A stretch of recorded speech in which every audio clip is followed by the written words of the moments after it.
Tawita kun nanay man, adita kupay taynan, uray siya matoyahan. Huling araw na ng ating pamamasyal dito sa malaparaisong bayan ng Balbalan. Tulad ko, siguradong nag-enjoy kayo ng todo sa mga ipinakita namin sa inyo. At malamang, nagbabalak na din kayong bisitahin ang bayang ito. Ipinapangako namin sa inyo na sulit at talaga namang mamamangha kayo sa mga makikita nyo dito. Muli nyo kaming samahan ngayong umaga at sama-sama nating libutin ang bayan ng pamayanan ng pinakamapayapang mga katutubo sa probinsya ng Kalinga. Luzon, Visayas at Mindanao, ako po si Brian at ito ang Kahanga-hangang Pilipinas.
Dito sa lugar namin, well-known dito sa peace-loving people.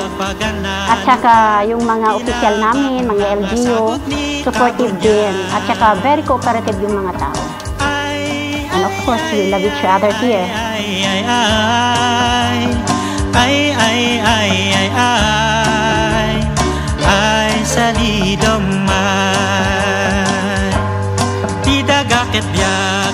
Talaga namang mararamdaman mo ang pagkakaisa at pagmamahalan ng bawat mamamayan dito sa Balbalan dahil kami mismo sa Kahanga-hangang Pilipinas ay nakatikim ng kanilang napakasinserong pag-aaruga. At bawat taong iyong tatanungin tungkol sa kung anong klaseng mamamayan ang mga Ibalbalan, ito ang lagi nilang isasagot sa iyo. I am so very happy to be a member of this municipality, considering that we are known as the most peaceful municipality.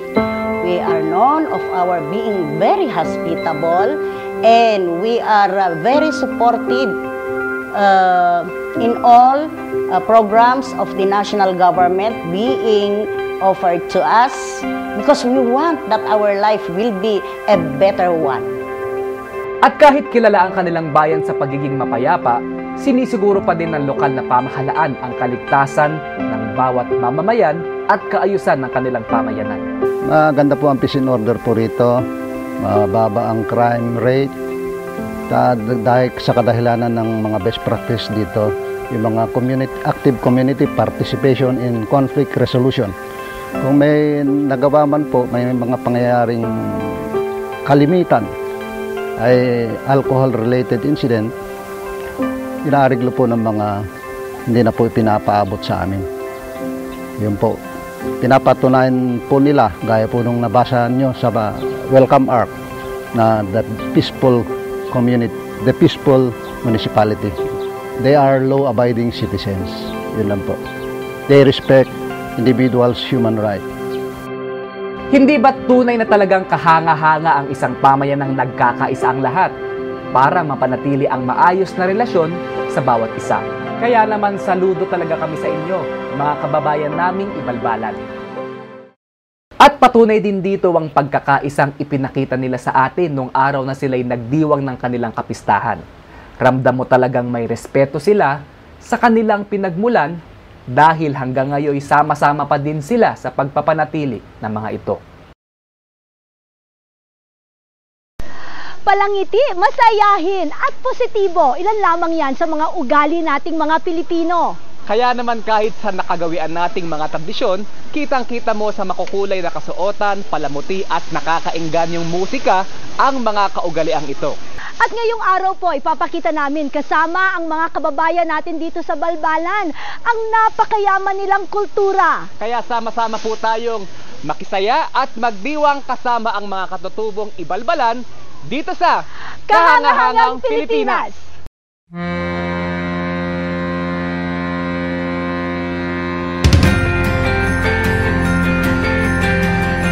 Talaga namang nakakakilabot ang pakiramdam habang minamasdan mo ang mga katutubong Ibalbalan na nagpo-perform sa iyong harapan. Nakakatuwang isipin na kahit na sa modernong panahon natin ngayon, may mga kababayan pa din tayong labis at tunay ang pagpapahalaga sa kanilang kultura. Mula bata, kabataan at mga matatanda ay buong giliw na nakikiisa at nakikisaya sa kanilang mga kapwa Ibalbalan.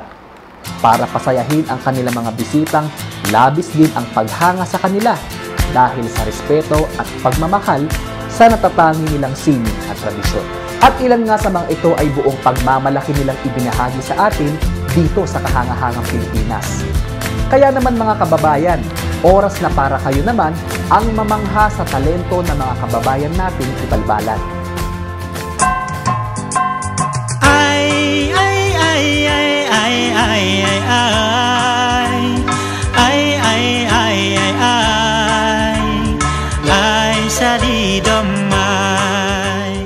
O diba? Pati ang ama ng kanilang bayan na si Mayor Kenneth Mangawang ay nakikisa at nakikihataw sa pagsayaw sa napakasayang pagtitipon na ito.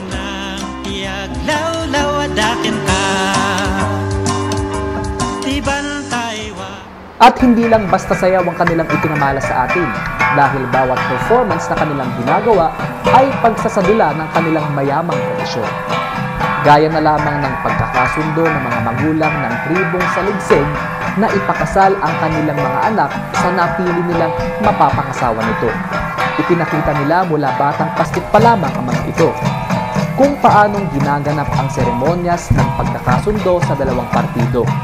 Ipinakita nila mula batang paslit pa lamang ang mga ito kung paanong ginaganap ang seremonyas ng pagkakasundo sa dalawang partido. At dahil talaga namang nakakaengganyo ang seremonyang ito, kaya naman pati ako ay nakihalubilo na din sa kanilang ritual.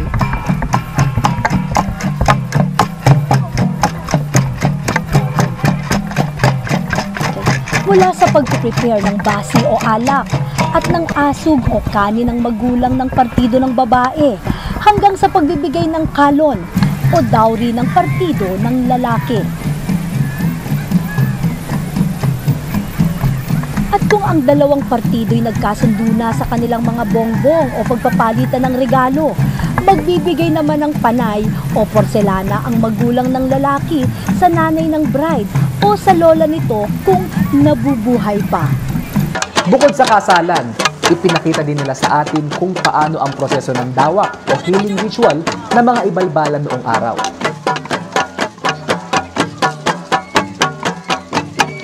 Wala pang doktor noong araw, kaya mandadawak ang nagsasagawa ng seremonyas para pagalingin ng isang taong may karamdaman. Nagdarasal na paawit ang mandadawak habang siya'y sumasayaw at tinutugtugan gamit ang tradisyonal na instrumento na kung tawagin ay tungatong. Nag-aalay sila ng baboy o kaya naman ng kalabaw sa espiritong nagdala ng sakit sa ginagamot para ito'y pagalingin. Sa modernong sibilisasyon ngayon, marahil mahirap unawain ang ganitong uri ng mga ritual. Subalit sa mga kababayan nating ibalbalan at sa mga tribong nakapaloob dito, ito'y isang sagrado at mahalaga sa kabuuan ng kanilang pagkatao. Dapat din nating ipagpasalamat sa kanila ang ganitong uri ng kultura sapagkat sila ang tunay na nagbibigay kulay at nagpapayaman sa kasaysayan ng ating bayan. Sa aming pagbabalik, ang ipinagmamalaking dormitoryo at market center na ipinatayo ng lokal na pamahalaan para sa kanilang mga kababayan. Kahangahangang Pilipinas,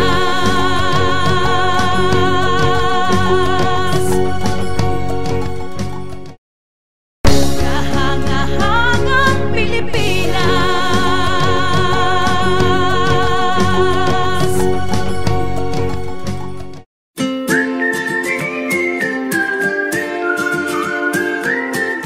Hindi pa man kami nakakarating sa bayan mismo ng Balbalan, may nadadaanan na kaming mga isang proyektong talaga namang taas noon nilang ipinagmamalaki dahil tunay na kapaki-pakinabang ito, lalo na sa mga kabataang ibalbalan na siyang magdadala sa kanilang bayan sa mas matagumpay na hinaharap. Ang dormitoryong ipinatayo sa siyudad ng Tabuk para sa mga kabataang ibalbalan na papasok ng kolehiyo.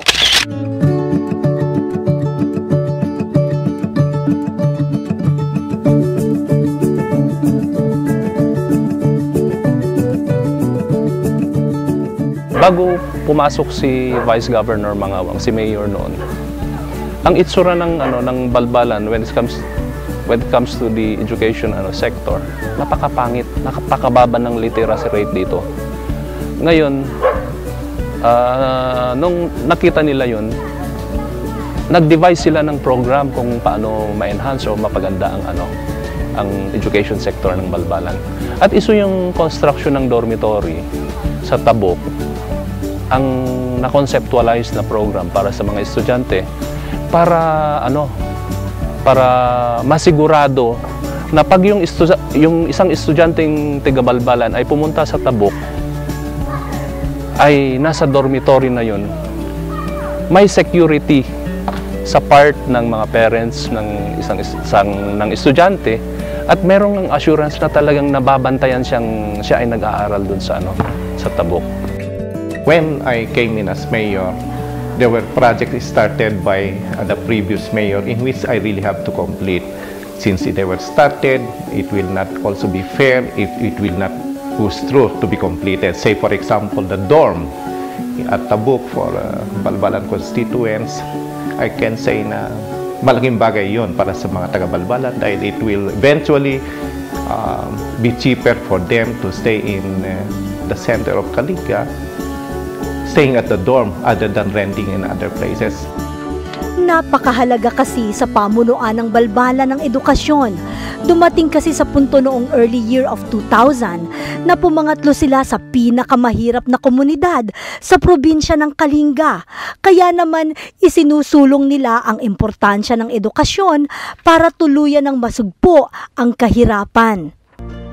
Naniniwala sila na pag sa isang pamilya meron isang membro ng pamilya na nakatapos ng pag-aaral, yung nakatapos na yun ang magiging susi para maiahon ang pamilyang yan sa poverty o kahirapan. Ang dormitoryong ito sa Tabuk ay pinamamahalaanan ni Mrs. Adela Asiba. Kaya nitong i-accommodate ang 120 estudyante. Bukod ang kwarto at palikuran ng mga babae at lalaki, mayroon ding kusina kung saan pwede silang magluto. 500 piso kada buwan ang renta ng bawat estudyante sa Balbalan Dormitory.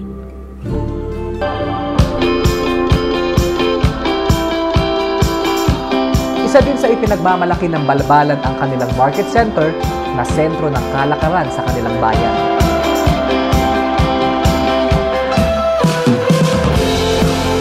And the public market, yung mga yon ay nagawa na without having to take a loan from the government. And eventually, our gymnasium will come up. It will again be purely coming from ERA, progressive type, so that we don't have to take a loan. Isa ang palengking ito sa mga produkto ng magaling at matapat na pamamahala ng lokal na pamahalaan ng Balbalan. Ang pondong ginamit sa pagpapatayo nito ay nagmula pa mismo sa savings ng munisipyo mula sa estratehiyang kanilang inumpisahan pa noon na kung tawagin ay right financial management. Makeshift lang ang pwesto ng mga vendors, tapos hindi pa siya rinerentahan pa.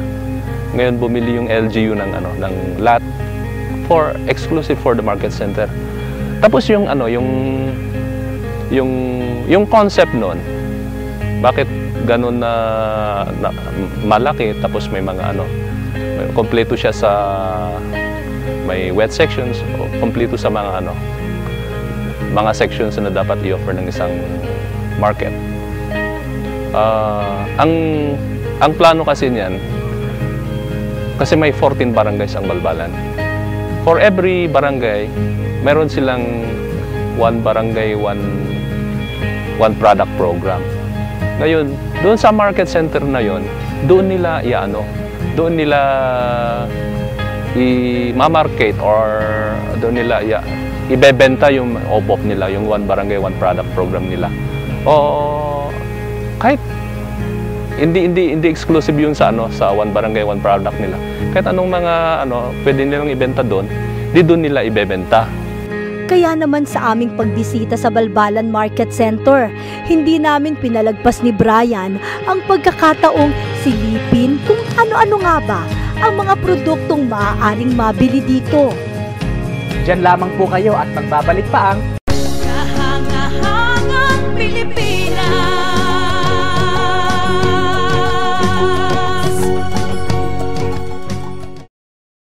Kahangahangang Pilipinas.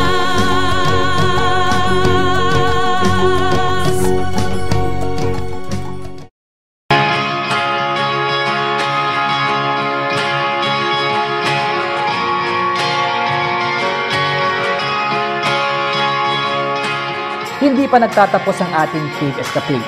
At dahil nga kakaiba, exciting at super challenging ang mga trip namin ito, abay papalagpasin ko pa ba ang pagkakataong mapasok ang isa sa mga pinakasikat na attraction dito? Ang Ugid Subterranean River.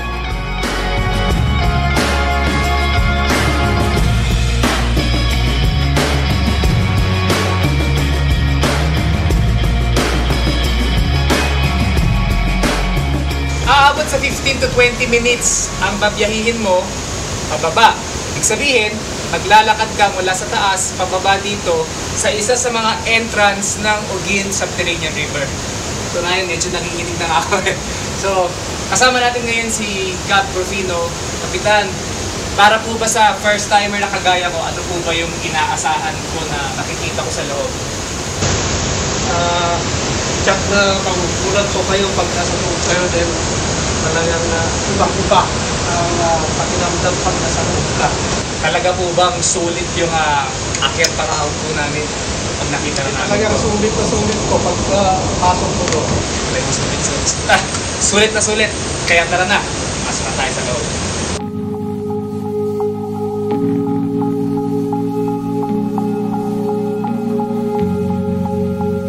Sa bukana pa lang ay ramdam mo na ang excitement, pero may halong kaba dahil masikip ang mga lagusan. At dahil nga kuweba, syempre, madilim. At bukod sa amin, ay lagaslas lamang ng tubig ang inyong maririnig sa ilalim nito. Kasanod na tayo ng Ugin Subterranean River. Kaya sinabi ko, train to be.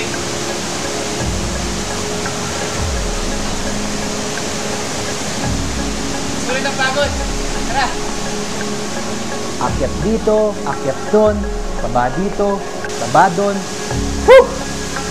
Mahirap pero masarap sa pakiramdam. Nakakapagod talaga pero dandananan, ayan na ang lagusan!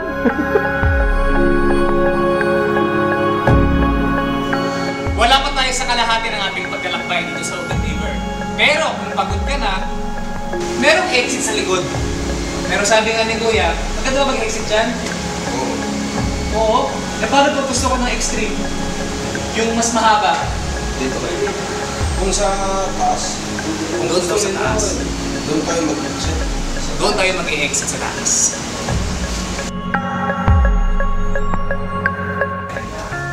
Isa sa mga katunayan at palatandaan na sa loob ng Ugin Subterranean River is pinapanatili nila yung kaayusan, kalinisan at seguridad. Gaya na lang nito. So, in-update nila tayo noong August 7, 2014. So, it is proven na safe to. Yeah, okay. Let's go!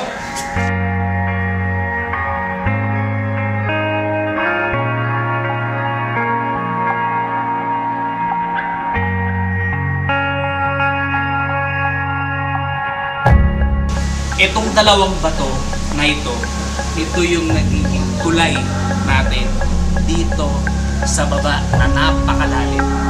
Kaya kung makikita nyo, wala tong dalawang batong to. Maring hindi tayo makatawid dito sa kabila. So tara!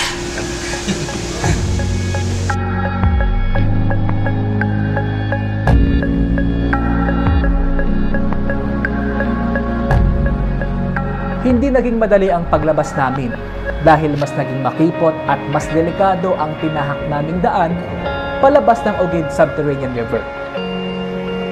Pero dahil sa pagpupursige at determinasyon, kahit mahirap at halos nag-ala Spider-Man na kami sa paghanap ng daang palabas, salamat sa Diyos at kaming lahat ay ligtas at sobrang ligayang muling nasilayan ang haring araw.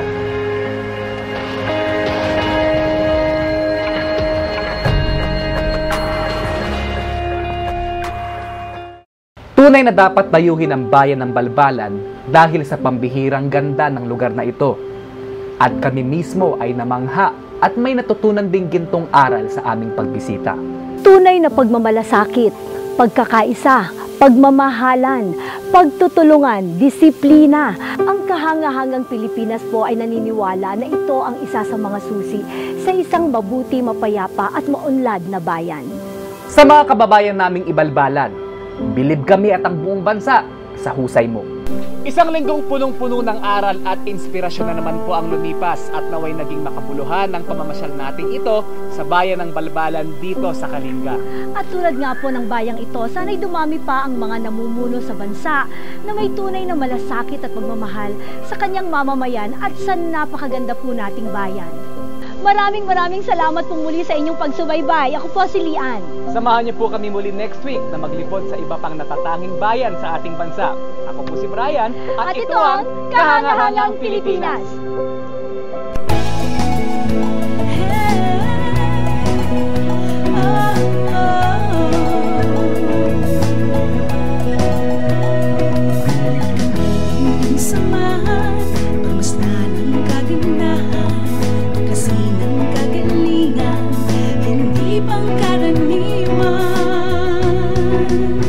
Kahanga-hanga ang Pilipinas, kamangha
kababayan, karunungan, karangalan, hindi mo matatawaran.